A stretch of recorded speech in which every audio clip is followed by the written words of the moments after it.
Hi welcome to Tejaswi edits 95 days of editing ఛాలెంజ్లో ఈరోజు day 35. ఈరోజు వీడియోలో అడ్వాన్స్డ్ టెక్స్ట్ అండ్ ఇంకా ఫ్యూజన్ టైటిల్స్ గురించి చూద్దాం. ఇందులో ఫస్ట్ టైటిల్స్ను క్రియేట్, యానిమేట్ అండ్ ఇంకా కస్టమైజ్ చేయటం ఎలా అనేది చూద్దాం. ఇందులో మనం మోస్ట్లీ యూస్ చేసేవి scroll, text and text plus. So first text గురించి చూద్దాం. నార్మల్గా టెక్స్ట్ని తీసుకొచ్చేసి ఈ క్లిప్కి పైన నేను ప్లేస్ చేసేసాను. నెక్స్ట్ ఇప్పుడు దీన్ని యానిమేట్ చేయడానికి ఈ క్లిప్ మీద క్లిక్ ఇచ్చేసి ఇన్స్పెక్టర్లోకి వెళ్తే ఇక్కడ మనకి నార్మల్గా బేసిక్ టైటిల్ అని ఉంది. ఇక్కడ మనము ఏదైతే టైటిల్ ఇద్దాం అనుకుంటున్నామో అది ఇద్దాం. సపోజ్ డావిన్సీ రిజాల్వ్ అని ఇస్తాను నేను.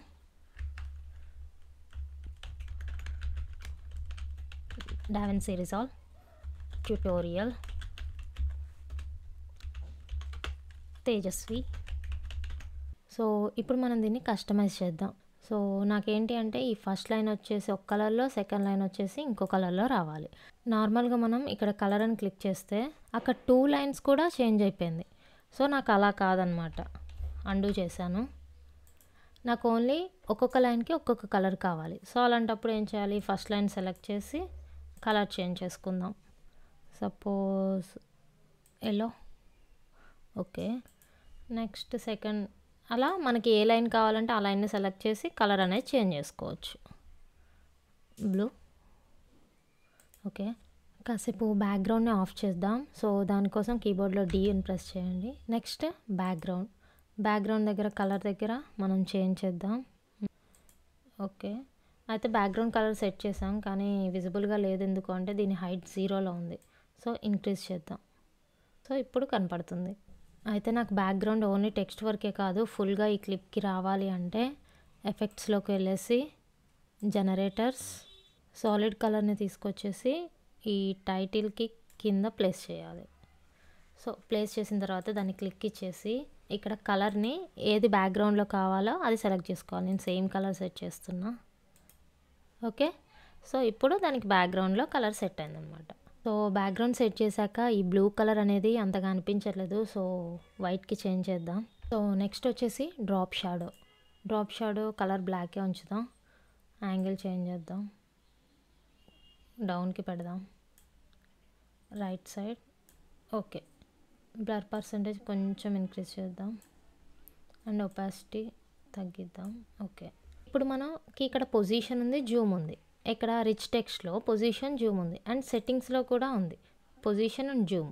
మరి రెండింటికి డిఫరెన్స్ ఏంటి అంటే ఇప్పుడు సపోజ్ నేను ట్రాన్స్ఫార్మ్ని సెలెక్ట్ చేస్తున్నా. ఇప్పుడు నేను పొజిషన్ చేంజ్ చేస్తున్నా. ఏం చేంజ్ అవుతుంది, ఓన్లీ టెక్స్టే చేంజ్ అవుతుంది, రైట్? బట్ ఇక్కడ సెట్టింగ్స్లోకి వచ్చేసి ఇక్కడ ట్రాన్స్ఫార్మ్ సెలెక్ట్ చేస్తున్నా. పొజిషన్ చేంజ్ చేస్తుంటే ఏమొస్తుందో చూడండి. అంటే ఇక్కడ మూవ్ అయ్యేది ఏంటి, ఆ పేజ్ వరకు మూవ్ అయిపోతుంది. కానీ మనకి ఇక్కడ టైటిల్స్లో రిచ్ టెక్స్ట్ దగ్గర ఏంటి అంటే ఓన్లీ టెక్స్టే చేంజ్ అవుతుంది. అది దానికి దీనికి డిఫరెన్స్. నెక్స్ట్ వచ్చేసి స్ట్రోక్ కలర్ బ్లాకే ఉంచేద్దాం. అవుట్ సైడ్ ఓన్లీ పెట్టేద్దాం, not inside. Okay, next scroll title గురించి చూద్దాం. సో స్క్రాల్ని drag and drop here. So ఇప్పుడు ఏంటంటే ఇప్పుడు తిను జంప్ చేస్తున్నాడు కదా. సో స్క్రాల్ టైటిల్ ప్లేస్లో మనం ఏదన్నా టెక్స్ట్ని ఇన్సర్ట్ చేసుకోవచ్చు. సపోజ్ ఏదో నేను డిస్క్లైమర్ని కాపీ చేసి పేస్ట్ చేసేసాను. సో దీన్ని సెంటర్లో ప్లేస్ చేస్తాను అండ్ ఇప్పుడు ఒకసారి ప్లే చేసి చూద్దాం.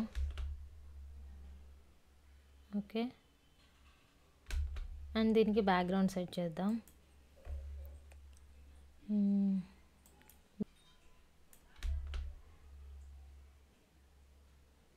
టెక్స్ట్ అనేది మూవ్ అవుతుంది కానీ మన బ్యాక్గ్రౌండ్ మూవ్ అవ్వట్లేదు, చూడడానికి లుకింగ్ అంతగా అనిపించట్లేదు కదా.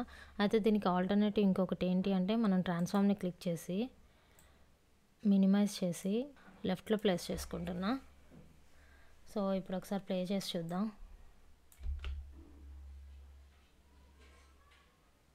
Now looking good. నెక్స్ట్ వచ్చేసి టెక్స్ట్ ప్లస్. ఓకే, ఇప్పుడు దీన్ని ఎడిట్ చేద్దాం. సో టెక్స్ట్ ప్లస్ని క్లిక్ చేయగానే ఇన్స్పెక్టర్లో టైటిల్స్లో టెక్స్ట్ ప్లస్ అని వచ్చేస్తుంది.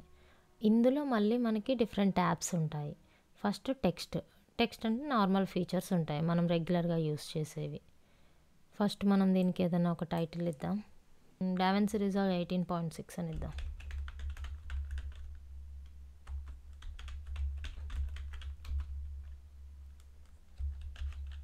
18.6. నెక్స్ట్ లేఅవుట్లో టైప్స్ వచ్చేసి మనకి పాయింట్ అని, ఫ్రేమ్ అని, సర్కిల్ అని, పాత్ అని ఉంటాయి. సపోజ్ నేను సర్కిల్ అని తీసుకుంటున్నా. సో మన టెక్స్ట్ ఆ సర్కిల్ షేప్లో వచ్చేస్తుంది. దాన్ని యాంగిల్ చేంజ్ చేసుకోవటం, అండ్ దాని సైజ్, విడ్త్. సో నెక్స్ట్ రొటేషన్లో XYZ యాంగిల్స్ చేంజ్ చేసుకోవచ్చు, లైక్ ఇలా. ఓకే, అండ్ ఇప్పుడు ఇది మళ్ళీ సెట్ చేయాలి అంటే ఇక్కడ రీఫ్రెష్ ట్యాబ్ ఉండదు, బట్ ఇక్కడ చిన్న డాట్ ఉంది చూసారా. సో అక్కడ మనము మౌస్ పాయింటర్ని ఇలా ప్లేస్ చేసినప్పుడు అది సెలెక్ట్ అవుతుంది, అబ్జర్వ్ చేసారా. సో అప్పుడు క్లిక్ ఇస్తే అది రీఫ్రెష్ అవుతుంది. ఓకే, నెక్స్ట్ ట్రాన్స్ఫార్మ్లో వచ్చేసి మళ్ళీ క్యారెక్టర్స్, వర్డ్స్, లైన్స్ అని చెప్పేసి డిఫరెంట్. సపోజ్ ఇప్పుడు క్యారెక్టర్స్తో చూద్దాం. క్యారెక్టర్లో స్పేస్ అంటే క్యారెక్టర్ స్పేసింగ్ అనేది అడ్జస్ట్ చేసుకోవచ్చు. నెక్స్ట్ వర్డ్లో అయితే word spacing. And next lines, in case more than 1 line ఉన్నప్పుడు లైన్కి గ్యాప్ అనేది అడ్జస్ట్ చేసుకోవచ్చు. సేమ్ ఇక్కడ కూడా రీఫ్రెష్కి చిన్న డాట్ ఉంది కదా, సో అది రీఫ్రెష్. అయితే ఇప్పుడు క్యారెక్టర్లో రొటేషన్ ఒకసారి చూద్దాం మనం. సో క్యారెక్టర్ రొటేషన్ చూడండి, అబ్జర్వ్ చేశారా, నైస్ రైట్. నెక్స్ట్ ఇప్పుడు వర్డ్స్ చూద్దాం. వర్డ్స్లో యాంగిల్. ఓకే, మనం ఇక్కడ సెలెక్ట్ చేసుకుంది వర్డ్ కాబట్టి. నెక్స్ట్ ఇప్పుడు లైన్స్ అనుకోండి, లైన్కి అలా చేంజ్ అవుతూ ఉంటుంది. నేను క్యారెక్టర్ సెలెక్ట్ చేస్తున్నా, అంతకంటే ముందు నేను ఒకసారి వర్డ్స్లోకి వదిలేసి రీఫ్రెష్ చేస్తున్నా. ఇలా ఎందుకు చేస్తున్నా అంటే ఇక్కడ ఉండే ట్యాబ్స్ ఇంటర్ రిలేటెడ్ అనమాట. మనం ఒక ట్యాబ్లో ఏమైనా చేస్తే అది నెక్స్ట్ ఇంపాక్ట్ అవుతుంది. సో అందుకనే నేను ఇక్కడ రీఫ్రెష్ చేసేస్తా.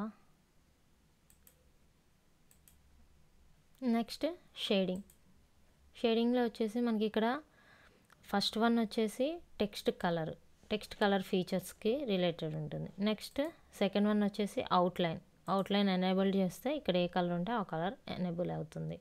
నెక్స్ట్ థర్డ్ వచ్చేసి షాడో, ఆ టెక్స్ట్కి షాడో అప్లై చేయడానికి. అండ్ నెక్స్ట్ ఫోర్త్ వన్ వచ్చేసి దాని బార్డర్ ఎనేబుల్ చేయడానికి. నెక్స్ట్ ఇక్కడ నుంచి ఏంటి అంటే ఎంటీ అనమాట. సో మనం ఏదైనా ఓన్గా క్రియేట్ చేసుకోవచ్చు. నెక్స్ట్ వచ్చేసి ఇమేజ్లో ఏంటి అంటే మనం విడ్త్ అండ్ హైట్ని అడ్జస్ట్ చేసుకోవచ్చు.